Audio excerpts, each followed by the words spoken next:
morning's content, which is money mindset. Why is it important? It's hugely important because how we deal with our customers and how we concern ourselves about what our value is based around our thoughts and our beliefs about money. And unfortunately, often those thoughts and beliefs about money are unconscious. These are things that we have picked up over time from our family, from our siblings, our parents, our aunts, our uncles, our grandparents, and indeed in early stages, school and schooling, and then later on in our early working environment as well. We pick up a number of different beliefs around money. I'm gonna ask you guys in a moment to tell me some of your beliefs around money, but we often have beliefs that we're unaware of, or that we don't believe or understand how they affect us. So simple things that we would have said to ourselves, or simple things that we would have heard other people say to us, get ingrained in who we are and what we actually do as people. So we end up having beliefs that follow us through to today. So, and the way that that manifests itself, the way that that looks at the moment is we have expressions that we say like, I couldn't possibly charge that. Now, when we examine all of this in a moment, you'll see why that is. But how many times have you said to yourself, or maybe not you, but you've heard other people say, when you challenge them and you say, oh, you're too cheap, you should be charging X, or you should be charging Y. And they say, I couldn't possibly charge that. How many of you have actually said it to yourselves or said it to somebody when somebody said to you, and I just could take something out of the air here, but let's say somebody says you're too cheap on a consumer unit. You're not charging enough. You should be charging about $750 for a consumer unit, and you go, oh, I couldn't possibly charge that. Who told you that? Who told you you couldn't possibly charge that? Why do you believe you couldn't possibly charge that? Another one that we often say is something along the lines of, my customers would never pay that. We start to believe things for our own customers. We're not inside their heads, but we start mind reading them, and we start telling ourselves, my customers would never pay that. So that's another one. Why do we do that? Where does that come from? Another one that we often hear is, I couldn't get that in this area. Yeah. Oh, yeah, it's all right for you. You're in central London. I couldn't possibly get that in this area. Nobody here would pay that kind of money. This area is poor. This area, they wouldn't go for that. How many times have you heard or you said something like that yourself? Another one we often get is, should I give a discount? They really want to work with me, but should I give them a discount? They say that they can get it cheaper elsewhere. Should I discount it? So these are some of the things that we end up saying that inhibit us from earning what we are worth. These are some of the things that prevent us from charging the kind of money that we should be charging if we valued ourselves properly. And quite often these expressions come about because of past experiences, because of things that people have said to us, because of things that have been ingrained in us from a very early age about our beliefs about money. So if we think about it, and I'm going to give you two very, very obvious ones, going to give you two very obvious ones. And then what I want you to do, guys, is I want you to think, what are the expressions you heard as you were growing up? From being a really young kid through to your early working life. What are some of the expressions you have heard about money? I'm going to give you the first two, very, very easy. First one is money is the root of all evil, right? Money is the root of all evil. That's an expression. You hear people say it. Money doesn't grow on trees. Right? Why do you hear this? Number one, somebody feels that they've been, I don't know, they want to buy something and they can't afford it. Yeah. Or they won't strive for a particular job or a particular level of earning, and they'll convince themselves money is the root of all evil. Okay. So it's easier then to say, well, they have it. I don't need it because they're bad people, because they've got money and I want to be a good person. So you stop yourself from earning money, right? Money doesn't grow on trees. When do you hear that? You hear that when people cannot afford something. Yeah. When somebody can't afford something, then, the kids say, can I have a PlayStation, or can I do can I go to such and such an event? I want to go to a concert, and the parents say, hang on a second, son, money doesn't grow on trees, right? So these are phrases that you hear growing up. These are phrases that you hear from day dot through to your early adult life, that get ingrained in you, and start painting a picture about how you should be thinking about money. And then subconsciously, you start believing these things. These are beliefs, right? You start believing that these things are true. It's actually funny to think that until recently, money actually did grow on trees. Paper was made from wood. And now we've got plastic money. Well, in our country anyway, we've got plastic money.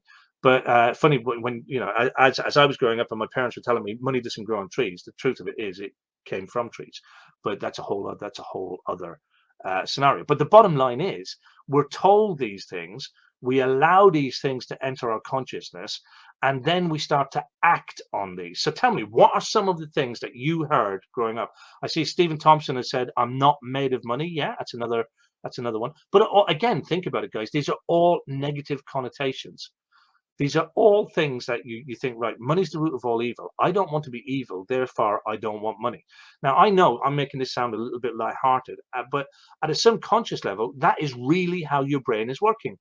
Your brain is thinking, if you believe that statement, money is the root of all evil, and then you think, I'm a good person, I don't need money because that will make me evil, right?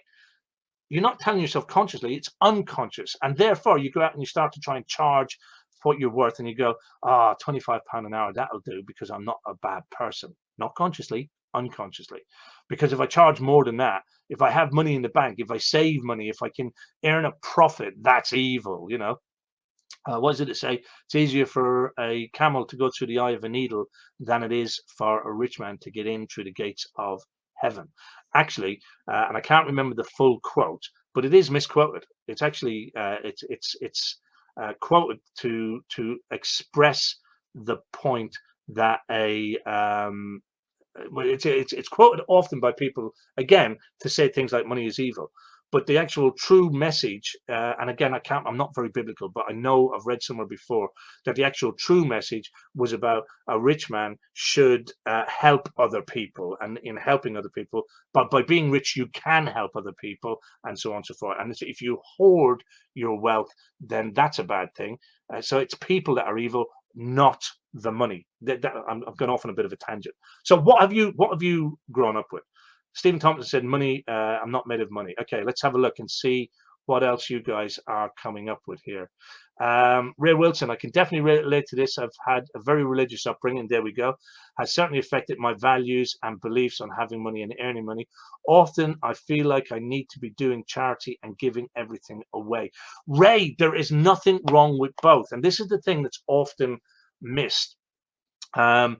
I personally am not very religious, but I come from a Catholic background, and my environment growing up was quite religious, and very much the same thing. People think you got to be sackcloth and sorrowful, and having anything is bad, and you got to give everything. This was the expression I mentioned earlier about my grandmother. She would say you could share a pea, and I agree with that. If you have something, no matter how little you have, you can share it and you can help somebody less fortunate than you. However, trust me, the more you have, the more you can generate, the more you can help people. That's my outlook on life. I generate, I'm not going to hide. I never do. I'm very open. I generate a really nice income. I have multiple streams of income. I have different ways of generating income. We talk about that again in other toolbox settings, but I have multiple ways of generating income from the toolbox, from the old electrical business. There's lots of different ways, from cryptocurrencies, from publishing, from designing and developing planners and notebooks, a lot of different things that I do to generate an income. But my outlook on that is I earn enough. So I have enough to take care of me and the people around me and to do the things I want to do. Therefore, I can give away a lot as well. I can give away enough. And that's why I have a great belief in helping charities. You don't help charities to the detriment of yourself. You help charities when you have helped everything else that you are responsible for, i.e. yourself, your family, your connections, the people around you that need your love, support, and help. But by earning more, by having more profit, you can help more and more people. So yeah, I can relate to that, Ray. But you know, you've got to, again, it's about shifting those beliefs. Um, Jed saying, yeah, some of the things you hear, how much, yeah, you know, people doubting that you're worth that, or are you Dick Turpin? You know, am I ripping you off? Yeah. Uh, Steve Thompson, money isn't something I'm precious about. I will give my last penny, but I'm terrible with it. Yeah, and here's the thing, Stephen. Trust me, that will somewhere ingrained in you is a feeling or a belief around money that stops you from holding it, stops you from hanging on to it, stops you from charging it, stops you from being profitable, and you're more comfortable and happier giving it away. And as I say, you've got to look at things, and the more you can the more you can generate, the more you can actually help people, and the more you can actually give away. Being poor is not good. Trust me, I've been there. I know it. As you all know, I pretty much lost everything. Not only did I lose everything, but I ended up in a substantial amount of debt. Yeah, I know what that feels like, but I also know what it feels like to be able to generate a really good living.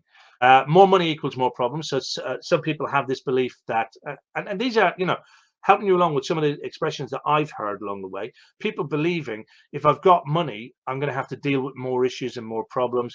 You know, people end up fortifying their houses and worrying about what's going to be taken off of them and all of that kind of stuff. So they go, more money equals more problems, and therefore mindset goes subconsciously, I'm better off without money. How ridiculous when you think about it. Another one is money is a limited resource.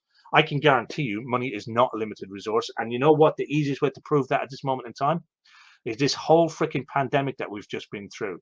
Before we went into it, we were starting to head into a recession, and the government was saying there was no money to spend on the NHS, there was no money to spend on the military, there was no money to spend on this, that, and the other. They were cutting back on the Navy, and all kinds of things were happening, right?